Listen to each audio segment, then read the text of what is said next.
welcome to my YouTube channel. If you're new here, I hope you enjoyed this video. Subscribe to my channel if you want to, no pressure. And then so today is day 15 and I wanted to paint something very specific. I painted this over the Passover weekend, so that's why it's still Passover theme-ish. But let me just tell you something, why I love this entry like so much. I think this is my favorite entry that I've painted up until now. I wanted to paint a very dramatic sky scene, kind of like when we had this big storm and then the sun just warms it up and creates this explosion of pinks and purples in the sky with rays coming through, very dramatic. And so what I did was I painted an ombre background. I started by using a dark blue color. If you don't have dark blue, you can mix a little bit of whatever blue you have with black, but not a lot of black. And then I played around with purples, pinks, and like a very neon peachy color. I'm going to quote myself, I'm not very bright, in inverted commas, and I don't normally use these types of colors. I prefer using muted colors. So once I finished painting my background, I made sure it was dry, and then I started to add some yellow. I just made the top a little bit bluer there, so just to really create that dramatic effect. And then once that is finished, I started adding the yellow. A tip with painting skylines is that you really want to try not to clean your brush constantly, because when you clean your brush constantly, you kind of don't get that organic blend thing where the colors just does its own thing, and that's what you want. You want it to look like very organic and blendy, and not like you actually blend it for days. And this is just a fun trick to know, and it also helps you to do some brush control. When I do pages like this, normally I don't like to paint back and forth, but for this video, for some reason I did. That's why I kept on holding it down with my finger. When you paint, especially backgrounds, try to always just paint with painting to one side, because it helps to flatten your page, and also it helps that when you paint in one direction that you kind of stretch the page as well, so you kind of paint out the creases. I don't know if that makes sense. And also another tip, when you paint a background, try to paint with a flat brush, because you cover more space and you don't waste so much paint. So I used a toothbrush to add some stars, because I just like stars in the sky. It just gives it like a little something, I don't know, it makes it magical. And so I painted clouds. So how I paint my clouds is I normally layer a dark color at the bottom, blend it out with my finger, and then I start to add lighter colors. So I wanted to paint this specific scene so badly, because I had this image in my head. This whole time I saw this image of a cross on a mountain with like this dramatic background and the rays of light just here and there shimmering on the cross, just making it alive. And so that's what I wanted to paint. So I painted a bunch of clouds with this method by putting it down and blending it up with my finger. You'll see I basically only used one size brush for this. My favorite brush to use, brush sets, especially for painting in my Bible, is the Soft Touch the brush set from Faber-Castell. These brushes are super versatile as well, these little brush sets, because you get 4 sets of brushes.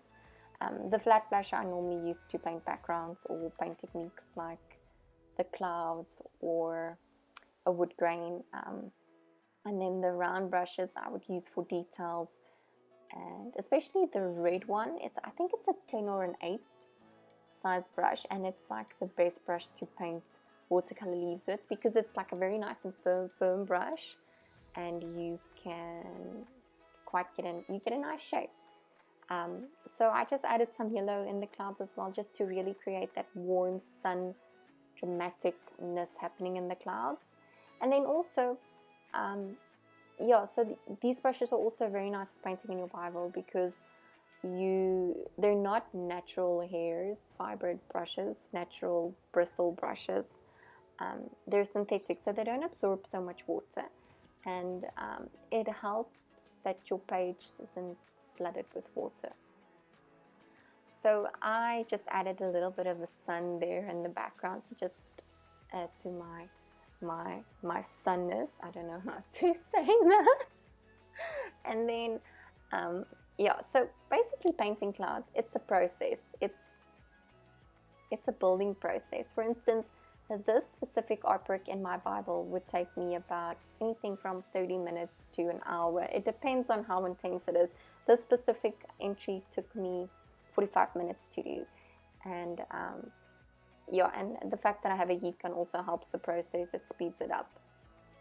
So I basically just took a dry brush, also a flat brush, and painted in some like light grays that's coming from the clouds. So how I painted this was I used a little bit of white paint, but I made sure that my brush is dry. So it's kind of like a dry brushing effect on top of your page. You don't want it to be super thick, because you want that transparentness to show that it's light that's coming through. And then I just use that same brush to paint my cross, and to just paint the mountain and to add some detail. But I really just, can I just tell you this again, I really just love this page for one reason. Apart from I love this artwork, I think this is one of the most beautiful things I've ever painted in my Bible. But that last, this verse in John 19 verse 30, which reads, "When Jesus had tasted it, he said, 'It is finished.' Then he bowed his head and gave up his spirit." And for me, that little 3 words that he said is so significant. First of all, because up until now, he had endured the pain, and his suffering is over, and our suffering is over, our judgment is over, our condemnation is over, and we are now all capable of being saved by Jesus by accepting him as our Savior and forming part of God's new covenant with everyone, not just his chosen people. But also, for me, whenever I just think of "it is finished," I know in my heart that I know that Jesus conquered Satan. He conquered the enemy. And that's it. That's it. Like, he conquered everything. He conquered death. He conquered the grave. He conquered sin. He conquered everything. And especially now with COVID-19 this year happening, and everything coming to a standstill, and all this fear and anxiety that is like everywhere. He conquered it already. And for me, like just remembering that and seeing "it is finished," knowing that this too shall pass, this too will come to an end, because Jesus had already conquered this. This is just like a formality, and standing in my faith and standing with Jesus there, keeping my eyes on him, and just being like, "It is finished." Like this just it just like blew my mind. And so I'm gonna speed up this video, and then I'll just come say goodbye at the end. So goodbye.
this artwork by adding some lettering. I normally use my Eco Pigment as 0.3, I think.